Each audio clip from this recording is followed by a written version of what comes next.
করোনাকালের গান ও আড্ডায় আপনাদের স্বাগত জানাচ্ছি। আমি হাসনা হেনা। সুপ্রিয় দর্শক, করোনাকালের এই ভয়াবহ সময় আমাদের অনেকটা ঘরবন্দি অবস্থায় কাটাতে হয়েছে নববর্ষ বা ঈদের মতো আনন্দময় উৎসবগুলি। বিনোদন জগতের অবস্থা বড়ই শোচনীয়। বেশিরভাগ শুটিং বন্ধ, শিল্পী কলাকুশলীরা মানবেতর জীবনযাপন করছেন। সাংস্কৃতিক অঙ্গনের এইসব কিছু অজানা বিষয় জানতে আজ আমরা ভার্চুয়ালি যুক্ত হব নিউজ 24-এর করোনাকালীন আড্ডায় সঙ্গীত ব্যক্তিত্ব খুরশিদুল আলম, মাপ চেয়ে নিচ্ছি, আমাদের সবার প্রিয় সঙ্গীত ব্যক্তিত্ব খুরশিদ আলম এবং চিত্রনায়ক ইলিয়াস কাঞ্চনের সঙ্গে। আমাদের সঙ্গে আছেন সঙ্গীত ব্যক্তিত্ব খুরশিদ আলম। কেমন আছেন?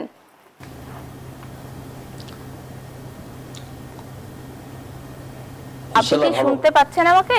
আল্লাহর কাছে অনেক শুকরিয়া, ভালো আছি ইনশাআল্লাহ। ইনশাআল্লাহ। করোনাকালের এই ভয়াবহ অবস্থায় সবচেয়ে বেশি নাজুক অবস্থায় রয়েছে বিনোদন জগৎ। তো এই অবস্থায় কি করে আমরা ভালো থাকতে পারি বা আপনারা কি করে এই সময়টাকে কাজে লাগাচ্ছেন যদি জানতে চাই।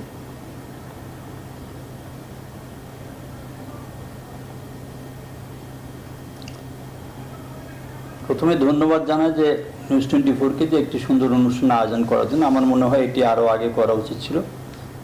যাই হোক, অবশেষে করেছে যে অন্তত যারা সংস্কৃতি অঙ্গনে ওতপ্রোতভাবে জড়িত, আমার চাইতে অনেক সিনিয়র ব্যক্তি আছেন, ইলিয়াস কাঞ্চন ভাই আছেন, আশা করি আরও দু একজন থাকলে ভালো হতো। তো অনুষ্ঠানটি ভালো, হয়তো আমাদের তিনজনের আলোচনায় কিছু বেরিয়ে আসবে, কোনটা করলে ভালো হয়, কোনটা করা উচিত না। সবচেয়ে বড় ব্যাপার হলো যে আমরা নিজেরা যদি সচেতন না থাকি, সেটা আমি শিল্পী হই, অভিনেতা হই, কিংবা গায়ক হই, গীতিকার হই, সুরকার হই, তাহলে আমাদের নিজেকে আগে নিজের মানে আত্মরক্ষামূলক অবস্থায় থাকতে হবে। তারপরে আর সবচেয়ে বড় ব্যাপার হচ্ছে যে আমাদের যেরকম আমি ব্যক্তিগতভাবে বিশ্বাস করি যে আমাদের তথ্য মন্ত্রণালয় এবং সংস্কৃতি বিষয়ক মন্ত্রণালয়, এই দুটি মন্ত্রণালয় আমাদের সঙ্গে জড়িত। সেটা ছায়াছবির জগতের লোকেরাও এটার ভিতরে ইনভলভ, আমরা শিল্পীরাও ইনভলভ, যারা গীতিকার, যারা সুরকার, যন্ত্রশিল্পী, প্রত্যেকেই জড়িত। এই ভিতরে শিল্পকলা একাডেমির কিছু কার্যক্রম আছে এবং অতীতেও হয়েছে। গত বছরও শিল্পকলা চেষ্টা করেছে শিল্পীদের, যন্ত্রশিল্পীদের, সঙ্গীত শিল্পীদের, নৃত্যশিল্পীদের, অভিনয় শিল্পীদের কিছু হেল্প করা। তবে যেটি দিয়েছে সেটি আমার মনে হয় না যে খুব বেশি কাজে আসছে। আমরা সত্যি কথা বলতে কি, আমাদের নিজেরাই আমরা ঠিক না যে কোনটা করলে কোন রকমভাবে কি করা উচিত, এইটা আমাদের কোনো প্ল্যানিং নাই। সঠিক যে একটা প্ল্যান করে আমরা দেখি যে অন্যান্য বিভাগে দেখি যে একই অবস্থা। তো আমার মনে হয় যে আমাদের এখন যে সময় আসছে তাতে আমাদের নিজেদের সচেতন হওয়া উচিত এবং সঠিক সিদ্ধান্ত সঠিক জায়গা থেকে আসা উচিত। আমাদের দেখা যায় যে বিভিন্ন জন, হঠাৎ একজন বললো যে হ্যাঁ ঠিক আছে, আজকে থেকে বাস বন্ধ হয়ে গেল। কে নির্দেশ দিল? দেখা গেল যে স্বাস্থ্য বিষয়ক মন্ত্রণালয় থেকে বললো যে বাস চলবে না। যার দায়িত্ব সে কিন্তু ঠিক করে, এটা আমার ব্যক্তিগত মত অবশ্য। তা আমি বিশ্বাস করি যে আমাদের বর্তমান সরকার, মাননীয় প্রধানমন্ত্রী মহোদয় তার দিক থেকে কোনো কার্পণ্য করছে না। প্রত্যেক জায়গায় উনি সাহায্য ঠিকই বিতরণ করছেন, কিন্তু যারা বিতরণ করেন তাদেরকে আসলে আরো বেশি আন্তরিক হতে হবে যার যার অবস্থান থেকে। আমাদের প্রিয় দর্শক, আমাদের সঙ্গে ইতিমধ্যে যুক্ত হয়েছেন আমাদের বাংলা চলচ্চিত্রের জনপ্রিয় চিত্রনায়ক ইলিয়াস কাঞ্চন। আমরা কথা বলছিলাম আমাদের সঙ্গীত ভুবনের অত্যন্ত জনপ্রিয় সঙ্গীত ব্যক্তিত্ব, সঙ্গীত শিল্পী খুরশিদ আলমের সঙ্গে। আর আমাদের সঙ্গে যুক্ত হওয়ার জন্য চিত্রনায়ক ইলিয়াস কাঞ্চন, আপনাকেও জানাচ্ছি অনেক শুভেচ্ছা নিউজ 24-এর করোনাকালীন আড্ডায়। কেমন আছেন? হ্যাঁ আছি, আলহামদুলিল্লাহ ভালো আছি। ভালো আছি। আমি জানতে চাচ্ছিলাম খুরশিদ আলমের কাছে যে আমরা শিল্পীরা, বিনোদন জগতের মানুষ সবচেয়ে বেশি ক্ষতিগ্রস্ত হয়েছেন এই করোনাকালীন জীবন জীবিকার সময়টাতে।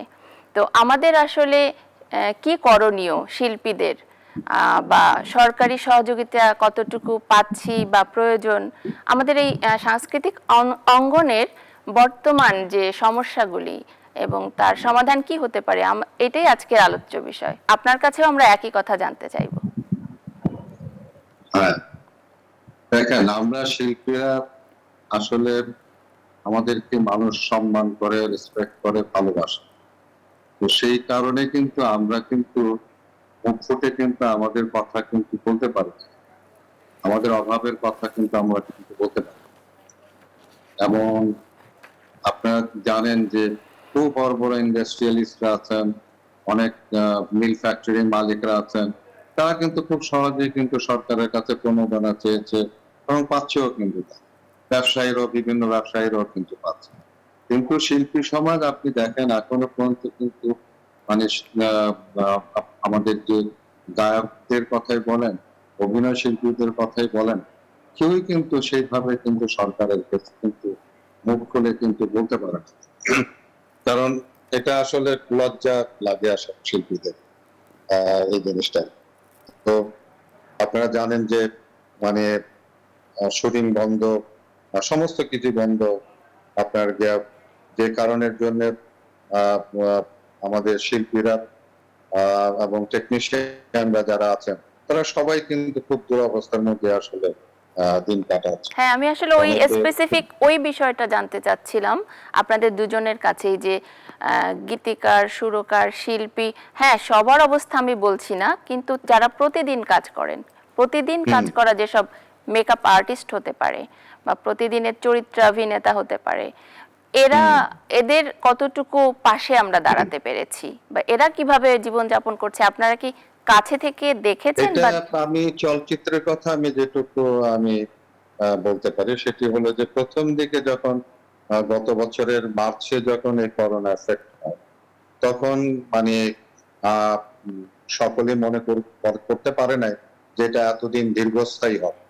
তো যে কারণে জন্য কিন্তু শিল্পী সমিতি বলেন, আমাদের যে শিল্পীদের শিল্পী সমিতি বলেন, প্রডিউসার অ্যাসোসিয়েশন বলেন, পরিচালক সমিতি বলেন, তারা মানে যতটা পেরেছে তারা কিন্তু সেইভাবে কিন্তু সাহায্য সহযোগিতা করেছে।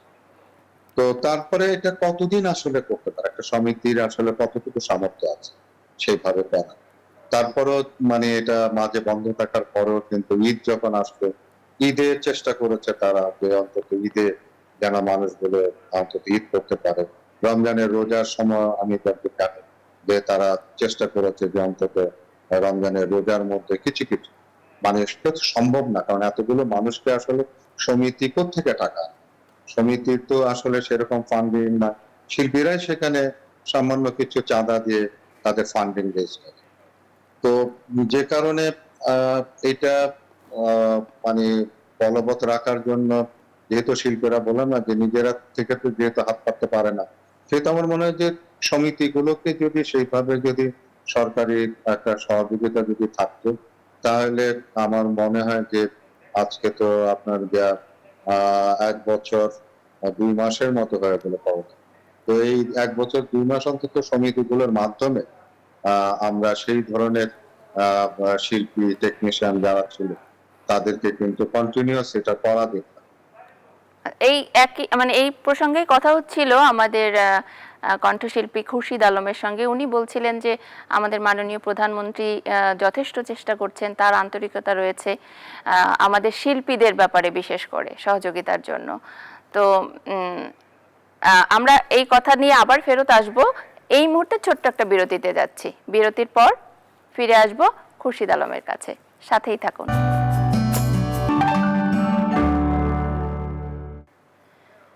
বিরতির পর আবারও ফিরে এলাম করোনাকালের আড্ডায়। প্রিয় দর্শক, কাজ না থাকায় অনেকটা মানবেতর জীবনযাপন করছেন অনেক শিল্পী কলাকুশলীরা। কেউ কেউ ব্যক্তিগত উদ্যোগে তাদের পাশে দাঁড়িয়েছেন বটে, তবে তা প্রয়োজনের তুলনায় অতি সামান্য। করোনা ভাইরাসে প্রাণ হারিয়েছেন অনেক শিল্পী, অনেকে আবার সুস্থ হয়ে ফিরেছেন স্বাভাবিক জীবনে। বিনোদন জগতের এমন অসহায়ত্ব কেউ দেখেনি কখনো। নিউজ 24-এর আজকের করোনা আড্ডায় আমরা এই বিষয় নিয়েই কথা বলছি। আর আমাদের সঙ্গে ভার্চুয়ালি আছেন সঙ্গীত ব্যক্তিত্ব খুরশিদ আলম এবং চিত্রনায়ক ইলিয়াস কাঞ্চন। তো বিরতির আগে যে কথা হচ্ছিল যে শিল্পীদের পাশে সরকারি সহযোগিতা বা শিল্পী সমিতি, প্রযোজক সমিতি বা ব্যক্তিগত যে সহযোগিতা নিয়ে আমরা রয়েছি সেটা কতটুকু প্রয়োজনের তুলনায় আমাদের, হ্যাঁ, খুরশিদ আলমের কাছে জানতে চাই। খুরশিদ আলম, আপনি কি আমাকে শুনতে পাচ্ছেন? প্রথমে বলিনি যে গত বছর যখন করোনা প্রথম দিকে আসলো, 5-6 মাস পরে আমাদের এই বছর ফরিদ আহমদ বলে একজন সুরকার, অত্যন্ত গুণী একজন সুরকার, উনি মারা গেছেন করোনায়। ওনার উদ্যোগে আমরা মানে আমাদের তথ্য মন্ত্রণালয়ের যে মন্ত্রী মহোদয়, তার কাছে প্রধানমন্ত্রীর কাছে একটি আবেদনপত্র দিয়েছিলাম। সেখানে বাংলাদেশের আমার চেয়েও যারা সিনিয়র, রুনা লালা, শ্রদ্ধা রুনা লালা, সাবিনা ইয়াসমিন, সৈয়দ আব্দুল হাদিস সাহেব, আমি নিজে, আরও যারা শিল্পী ছিলেন, তারা সবাই আমরা করলাম যে কিভাবে মানে শিল্পীদেরকে রক্ষণাবেক্ষণ করা যায়। বিকজ একটা জিনিস এখানে জানা দরকার, আমরা ব্যক্তিগত বলতে চাই যে কণ্ঠশিল্পীদের কিংবা সুরকারদের কিংবা গীতিকারদের কোনো সংগঠন নেই। বাংলাদেশে যদি কোনো সংগঠন না থাকে, রিক্সাওয়ালারও কিন্তু সংগঠন আছে, সিএনজির যারা মালিক সমিতি কিংবা শ্রমিক সমিতি, ড্রাইভার সমিতি, তাদেরও কিন্তু সংগঠন আছে। কিন্তু শিল্পীদের এমন একটা যে অদ্ভুত একটা সত্যিকারই বলবো যে আমরা খুব অদ্ভুত একটা অবস্থায় আছি, আমাদের কোনো সংগঠন নাই। এবং সংগঠন নাই জন্য আমরা কিন্তু এইখানে সহজেই যে চাহিদা মাত্র বাহককে দিতে থাকিবে যে এটা কিন্তু হয় না, চাইতে হয়। যেরকম বাস মালিকরা, লঞ্চ মালিকরা লঞ্চ বন্ধ করে দিলে এই দাবি করতেছে, ওই দাবি সবগুলি পাচ্ছে, কিন্তু আমাদের শিল্পীদের ওই যে ইলিয়াস কাঞ্চন ভাই বললো যে মুখ দিয়ে বলতে পারে না। এখানে বলতে পারাটা, ওই আমরা যখন আবেদনপত্র দিলাম যে যারা গভর্নমেন্টের অনুদানের টাকায় চলচ্চিত্র করছেন, তাদেরকে দিয়ে যেন যন্ত্রশিল্পীদেরকে গান রেকর্ডিং যখন হবে তাদের শিল্পী, সঙ্গীত গীতিকারদের যেন নেওয়া হয়, যন্ত্রশিল্পীদেরকে যেন নেওয়া হয়, শিল্পীদের যেন নেওয়া হয়, এটা একটা প্রস্তাব উত্থাপন করা হয়েছিল। কিন্তু এটি আমরা দিয়েছিলাম, আমি ব্যক্তিগত আমি নিজেই গিয়েছিলাম, এবং ফরিদ আহমদ সাহেব মারা গেছেন, আল্লাহ তাকে বেহেশত নসিব করুক। এবং শওকত আলী ইমন সহ আমরা গিয়েছিলাম ডক্টর মুরাদ সাহেবের বাসায়। 3-4 দিন পরে খবর আসলো যে এইটি আপনারা কোনো ক্রমে এটি প্রধানমন্ত্রীর দপ্তরে এটি দিতে পারছে না। কেন দিতে পারছে না এটা আমরা জানি না। তো ওই যে বললাম যে আমাদের কোনো সমিতি নাই, যদি সমিতি থাকতো তাহলে হয়তো একটা যে আমরা সমিতির মাধ্যমে হয়তো প্রধানমন্ত্রী মহোদয় বরাবর কিংবা তথ্যমন্ত্রী মহোদয় বরাবর করতে পারতাম। এবং আমি আশা করি যে এই সেক্টরে আর একটা জায়গার থেকে করতে পারে, সেটা শিল্পকলা একাডেমি থেকে বলতে, সংস্কৃতি বিষয় মন্ত্রণালয় থেকে। এখানে আগেই বলেছি যে তথ্য মন্ত্রণালয় এবং সাংস্কৃতিক মন্ত্রণালয়, এই দুইটি মন্ত্রণালয় থেকে আমাদের করা হয়। আমাদের বেতারে, সত্যি কথা বলতে কি, এখন বেতারে আগে, মানে আমি বলতেছি আজ থেকে করোনার আগেও বেতারে বলতে গেলে কি, এখন যারা নতুন প্রজন্ম আসে তারাও আবার বেতারের ব্যাপারে ইন্টারেস্টেড না, তারা ইউটিউবে বেশি ইন্টারেস্টেড। বেতারে যদি গান করানো হতো তখন আমরাও প্রস্তাব দিয়েছিলাম যে বেতারে কিছু গান করানো হোক সেখান থেকে। এখন অসুবিধা যেটা হয়েছে যে আমার বেতারে সত্যি কথা বলতে কি, সত্যি কথা তো অনেক টাইমে বলা যায় না। এখন বেতারে যারা কর্মকর্তা আছেন তারা কিন্তু নিজেদের চাকরি বাঁচানোর জন্যে দেখা যাচ্ছে যে একটা পার্টিকুলার লোকদের কাছ থেকে গানের কথা নিচ্ছে কিংবা সুরকার দিচ্ছে, প্রতিষ্ঠিত সুরকার যেটা এখনও যারা আছেন, যেরকম শেখ শাদি খান সাহেব আছেন, সুজুর শ্যাম আছেন, সুজুর সাহেব অসুস্থ, তারপরে আরো আপনার হাবলু সাহেব আছেন। আচ্ছা, মোটামুটি সবাইকে একটু সম্পৃক্ত করার প্রচেষ্টা, হ্যাঁ, আপনারা দাবি জানিয়েছেন যে। তো আমি আপনার কাছে আবার আসব, একটু আমাদের চিত্রনায়ক ইলিয়াস কাঞ্চন আপনার কাছে যেতে চাই। ইতিমধ্যে করোনার কারণে অনেককে আমরা হারিয়েছি, অনেক শিল্পীকে, অনেকে আবার অসুস্থ রয়েছেন। তো এদের জন্য আমরা আসলে কি করতে পারি? আপনার কি মনে হয় যে যারা ইতিমধ্যে আমরা তাদের পরিবারের জন্য যারা কাজ, মানে দুনিয়া থেকেই হারিয়ে গেছেন করোনার করাল থাবায়? আসলে এখন তো মানে ওইভাবে তো আপনার যে আজকে মনে করেন যে আমরা তো বাইরেও বেরোতে পারছি না এরকম। যে আগে যেভাবে মানে খোঁজ খবর নেওয়া যেত, যেভাবে যে একটা বাড়িতে খোঁজ খবর নেওয়া, সেই অবস্থাটাও কিন্তু এখন নাই। তো কিন্তু যারা সমিতির যারা নেতৃত্ব যারা দিচ্ছেন, বিশেষ করে আমাদের আমি বলবো শিল্পী সমিতি, সেই শিল্পী সমিতি কিন্তু যথেষ্ট চেষ্টা করছে। আমি মানে আমি বলবো যে আমি খুব হ্যাপি যে তারা মানে এই করোনা কালের সময় যারা মৃত্যুবরণ করেছে, কিন্তু আমি দেখেছি যে আমাদের শিল্পী সমিতির নেতৃবৃন্দ করোনার ভয়ও কিন্তু করে না। তারা কিন্তু সেখানে গিয়ে তাদের লাশ দাফন করেছে, তাদের পরিবারকে সান্ত্বনা দেওয়ার চেষ্টা করেছে। এটি কিন্তু আসলে অনেক বড় ব্যাপার। এটি আমি বলবো যে আমাদের শিল্পী সমিতি কিন্তু যথেষ্ট কিন্তু মানে মানবিক মানবিক একটা ব্যাপার তারা দেখিয়েছেন।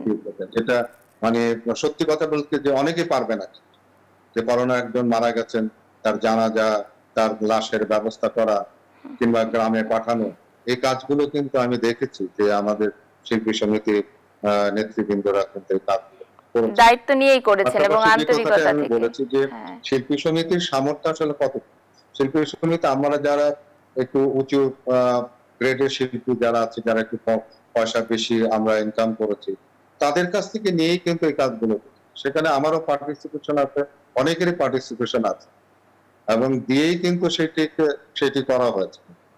এখন যদি আপনার যে জিনিসটা আপনি জিজ্ঞাসা করেছেন যে যাদের পরিবার ক্ষতিগ্রস্ত হয়েছে তাদের আর্থিক দিকগুলো, সেটা কিন্তু শিল্পী সমিতি কিন্তু আমরা শিল্পীরা আমরা কতটুকু আসলে করতে পারি।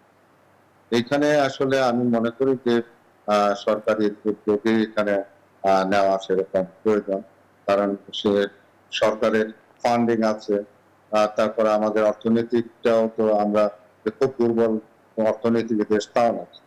তো সেই জায়গায় আমার মনে হয় যে সরকারের উদ্যোগ যদি সেরকম থাকে, তাহলে এই মানুষগুলোকে রিহ্যাবিলিট করা সম্ভব, আবার তাদের পরিবার সেভাবে দেখা সম্ভব।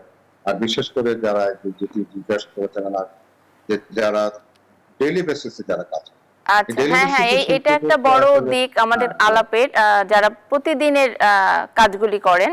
তো এই প্রসঙ্গ নিয়ে আরো আলাপ করব, একটু বিরতিতে যেতে হচ্ছে অনুষ্ঠানের নিয়ম অনুযায়ী। ফিরে আসছি ছোট্ট একটা বিরতি নিয়েই।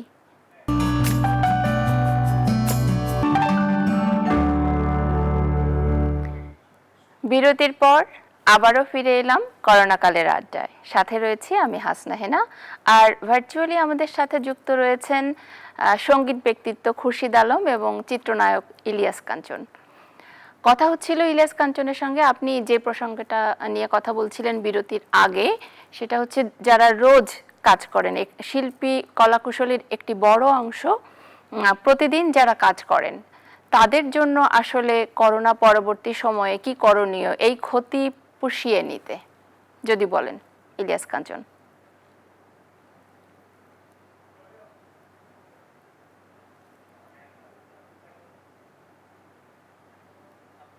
আপনি কি আমাকে শুনতে পাচ্ছেন?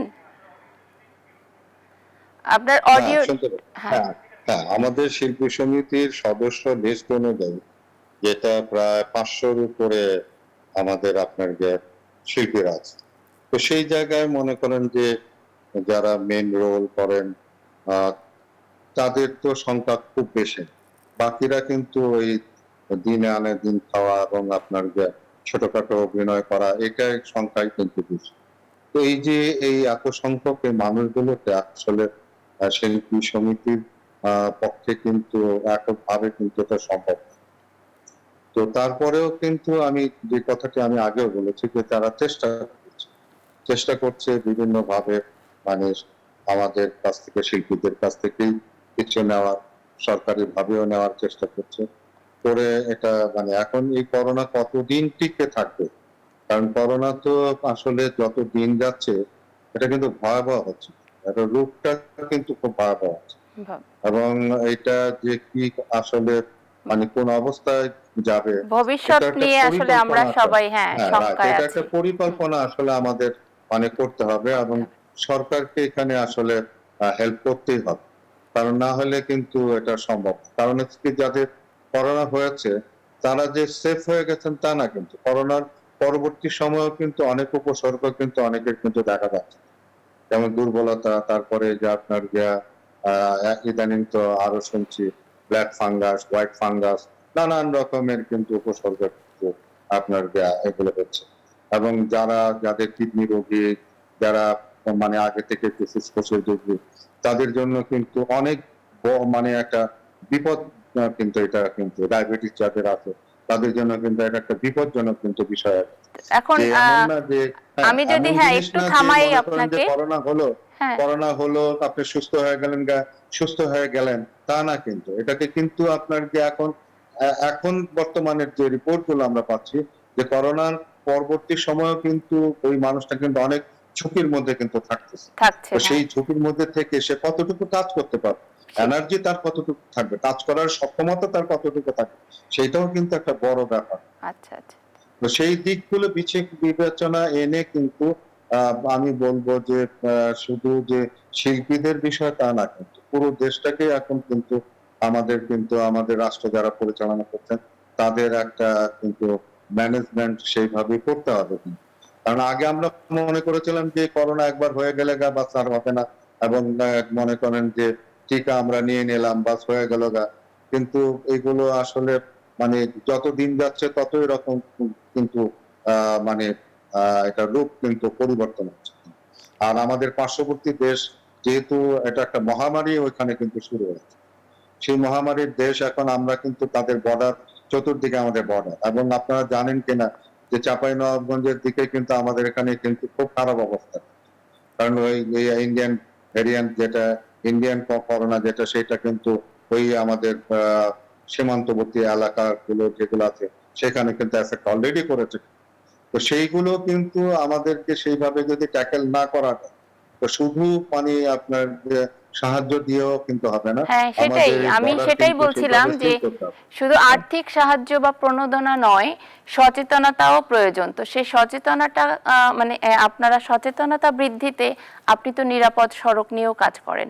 তো এই মুহূর্তে নিরাপদ সড়কের পক্ষ থেকে কি আপনি কি বলবেন, মানে আগামীতে করোনার? আমি নিরাপদ সড়ক চায়ের পক্ষ থেকে আমি মনে করেন যে আমার তো দুইটা জায়গায় আমাকে আসলে হেল্প করতে হয়। আমি যেহেতু শিল্পী হিসাবে শিল্পীদের পাশে দাঁড়াতে হয়, প্লাস আমাদের চালক ভাইরা আছে তাদের পাশে দাঁড়াতে হয়। এবং আপনারা দেখবেন যে আমাদের যে সারা দেশে 120টা শাখা সংগঠন আছে, আপনি দেখবেন যে প্রতিদিনই কিন্তু তারা কোনো না কোনো কাজ কিন্তু করছে। এই যে রোজার মধ্যে তারা আপনার ইফতার বলেন, সেহরির খাবার বলেন, তারপরে মাস্ক বলেন, তারপরে আপনার রিফ্লেক্ট দিয়ে যে সচেতনতা বৃদ্ধি করা, এই কাজ কিন্তু আমাদের কিন্তু কোনো না কোনো শাখা প্রতিদিনই তো দুই একটা শাখা কিন্তু কাজ করছে কিন্তু। তো যে কারণে মানে আমরা কিন্তু এই কাজগুলো করতে, পাশাপাশি কিন্তু আমরা এই যে সমস্ত চালকরা আছে তাদের পাশেও কিন্তু আমাদের দাঁড়াতে হবে। অনেক আমরা কিন্তু ধন্যবাদ সেই জায়গাও চিত্রনায়ক কিন্তু ইলিয়াস কাঞ্চন। সাহায্য সহযোগিতা করতে হবে। আপনার সাথে নিরাপদ সড়ক নিয়ে আপনার এই আশ্বাসের সাথে আমরা থাকব, সুস্থ থাকব, আপনিও ভালো থাকবেন। আমরা একটু খুরশিদ আলমের কাছে যাচ্ছি। আমাদের অনেক কথা হলো আশঙ্কা, আতঙ্ক নিয়ে। তো আমরা বিনোদন জগতের দুজন মানুষকে নিয়ে আড্ডা দিচ্ছি, কিন্তু গান বা কোনো বিনোদনের কথাই আজ হলো না। তো খুরশিদ আলম, যদি আপনার কাছে খালি গলায় একটু আপনার প্রিয় কিছু গান, সিনেমার একটি গানের কিছু কলি যদি শুনতে চাই কিছুটা সময়, আমাদের সেই ইউনিক কণ্ঠের অধিকারী ক্লাসিক, যাকে মানে সব দর্শক সিনেমার হিরো, আপনি মানে হিরোদের বড় হিরো, আপনার কণ্ঠ যদি খালি গলায় কিছু অংশ। তার আগে একটু বলে নিই আমি যে আমাদের আমি একটু বলে নিই।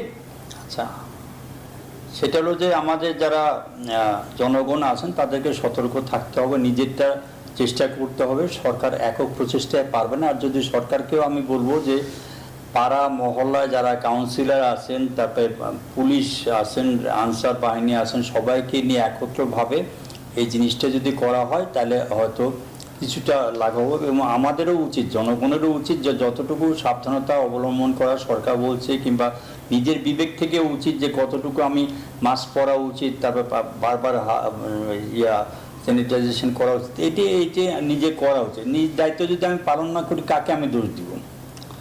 তো আপনাকে অনেক ধন্যবাদ। আমি গান চেষ্টা করছি খালি গলায় গান গাওয়ার জন্য এই এত গভীর রাতে। আমি আমার জীবনের প্রথম গানটি গাই, এটা 69-এ গিয়েছিলাম। গীতিকার আমার চাচা ডক্টর আবু হাজের সাদুর রহমান, সুরকার শ্রদ্ধা আজাদ রহমান সাহেব, উনিও ইন্তেকাল করেছেন, এবং পরিচালক ছিলেন বাবুল চৌধুরী, আর একটি নায়করাজ রাজ্জাকের লিপি ছিলেন, উনিও মারা গেছেন। বন্দি পাখির মতো মনটা কেঁদে মরে, মুক্ত আকাশ খানি হে আমার নীল কেড়ে, ও পাহাড় ও নদী বলে দাও কি নিয়ে থাকি, এ ব্যথা কি দিয়ে ঢেকে রাখি, বন্দি পাখির মতো মনটা কেঁদে মরে।